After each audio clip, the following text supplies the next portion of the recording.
saudara terkasih dalam Kristus, semoga saya menjumpai Anda dalam keadaan sehat walafiat, tetap semangat, tetap tersenyum karena Tuhan menyertai kita. Jumpa kembali dengan saya, Pater Dion Damis SWD, dalam Renungan Harian Embun Sabda, Jumat 4 Desember 2020. Asal kita beriman atau memiliki iman, semuanya beres, semua masalah selesai.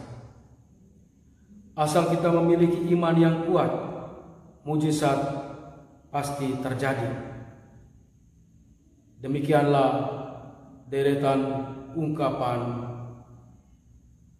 yang memotivasi atau mendorong orang untuk beriman.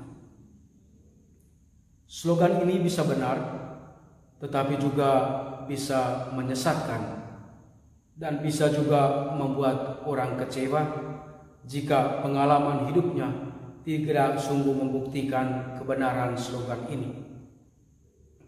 Karena harus diingat dan disadari bahwa beriman atau proses beriman itu tidak gampang seperti yang dikatakan dalam slogan-slogan itu. Injil hari ini bercerita tentang peristiwa Yesus menyembuhkan 2 orang buta.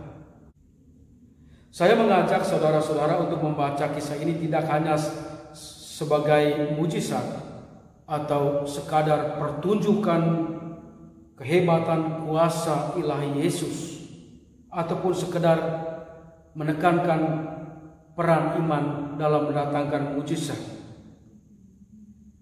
Maka ada pesan yang lebih mendalam dari sekadar slogan asal beriman mujizat terjadi. Kita berjumpa dengan kisah 2 orang buta. Rupanya ada banyak orang buta secara fisik pada zaman Yesus. Selain masalah fisik, ada kebutaan spiritual, ada kebutaan rohani. Dan kitab suci sering menggunakan buta sebagai simbol kurang pengertian, kurang pemahaman, tidak mampu melihat karya-karya Allah, tidak mengenal Allah, dan kurangnya iman akan Yesus. 2 orang buta yang memohon belas kasihan Yesus hari ini bagi saya lebih merupakan simbol kebutaan spiritual ini. Mereka mengikuti Yesus sambil berteriak, "Kasihanilah kami, hai anak Daud." Mereka menyebut Yesus sebagai anak Daud. Bagi orang Yahudi, Mesias yang dinantikan sering disebut anak Daud karena diharapkan atau dipercayai bahwa Mesias itu merupakan keturunan Daud, datang dari garis keturunan Daud. Mesias dalam paham orang-orang Yahudi bukan hanya sekedar tokoh spiritual, tetapi dia juga tokoh politik yang memiliki kekuatan, yang memiliki kekuasaan untuk membebaskan bangsa Israel dari para penjajah.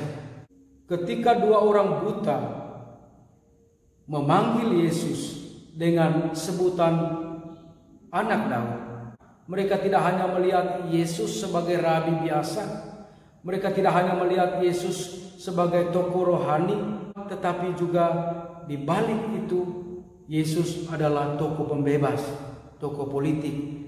Karena itu bisa dimengerti mengapa Yesus tidak menjawab. Ada iman di sana, tetapi imannya tidak sempurna, imannya tidak memadai. Maka Yesus membiarkan orang itu, membiarkan kedua orang buta itu datang menjumpai secara pribadi di dalam rumah. Yesus tidak membiarkan mereka untuk melihat dirinya berdasarkan iman populer, tetapi dia dalam arti tertentu mengundang mereka untuk menjumpai secara pribadi, masuk membangun relasi personal dengan Yesus. Ketika dua orang buta itu berjumpa secara pribadi dengan Yesus, Yesus menantang mereka dengan pertanyaan, apakah kamu percaya bahwa saya dapat melakukan ini? Apakah kamu percaya? Yesus melihat ketulusan mereka, Yesus melihat keseriusan iman mereka. Dan dengan pertanyaan ini juga Yesus menantang mereka untuk melihat kembali iman dan pengakuan mereka pada Yesus. Dan kedua orang buta itu pun menjawab, ya Tuhan, kami percaya.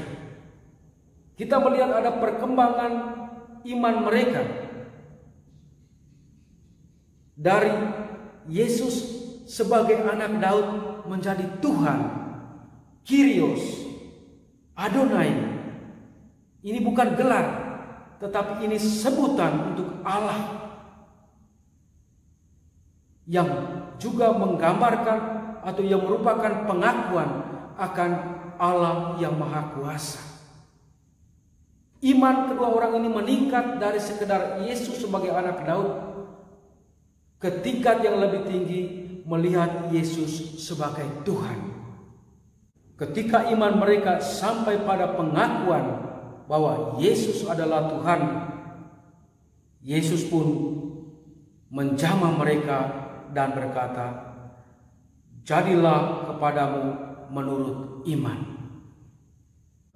Bapak Ibu Saudara-saudara terkasih, menarik bahwa setelah peristiwa itu Yesus berkata, jangan seorang pun mengetahui hal ini. Yesus melarang mereka untuk mewartakan apa yang telah mereka alami, apa yang telah terjadi. Menarik bahwa setelah peristiwa itu, Yesus melarang dengan tegas kedua orang itu untuk menceritakan apa yang terjadi kepada orang lain. Pertanyaan, mengapa Yesus melarang kedua orang itu menceritakan kejadian itu? Bukankah tidak lebih baik jika peristiwa itu menjadi viral dan Yesus semakin terkenal dan semakin banyak orang yang percaya kepadanya? Rupanya Yesus melarang mereka untuk menghindari pemahaman yang keliru tentang Yesus. Karena Yesus tidak mau dia dikenal hanya sebagai pembuat mujizat. Yesus tahu bahwa mungkin iman kedua orang buta itu belum sempurna, belum matang, sehingga jangan sampai bahwa apa yang mereka wartakan tidak sesungguhnya memberikan kesaksian mengenai identitas Yesus yang sebenar. Bapak Ibu Saudara-saudara terkasih dalam Kristus, bagi saya kisah ini bukan sekedar peristiwa mujizat penyembuhan kebutaan fisik, tetapi lebih pada penyembuhan kebutaan spiritual. Kedua orang buta itu awalnya memiliki pemahaman yang dangkal tentang Yesus. Kepercayaan mereka mungkin masih bercampur dengan kepercayaan populer pada zaman itu yang melihat Yesus sebagai Mesias politik, anak Daud. Kepercayaan mereka juga mungkin hanya karena mendengar cerita orang, bukan karena pengalaman mereka sendiri. Maka ketika mereka berjumpa dengan Yesus secara pribadi di rumah, mereka mengenal Yesus yang sesungguhnya. Di situ boleh dikatakan kebutaan rohani mereka disembuhkan.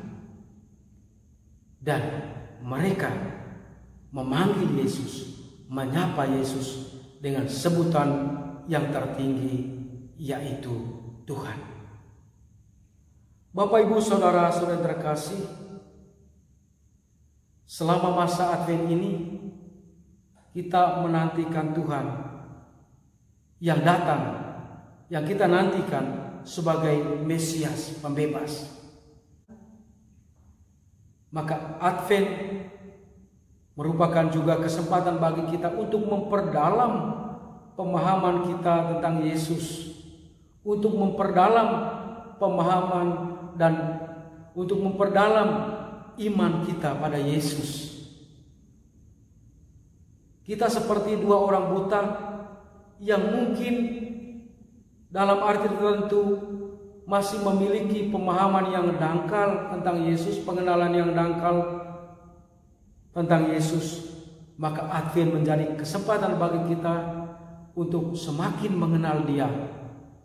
Maka untuk semakin mengenal Dia, kita perlu membuka diri terhadap sabda-sabda Tuhan yang kita dengar lewat pewartaan para nabi, lewat Injil, dan lewat renungan-renungan yang kita dengar setiap hari. Semoga selama masa Advent ini kita sungguh-sungguh menggunakan kesempatan yang diberikan gereja kepada kita untuk memperdalam iman kita.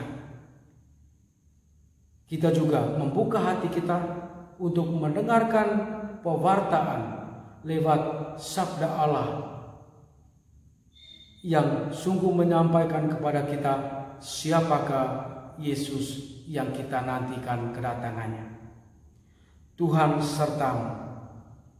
Semoga saudara-saudara sekalian dilindungi, dibimbing dan diberkati oleh Allah Yang Maha Kuasa, Bapa,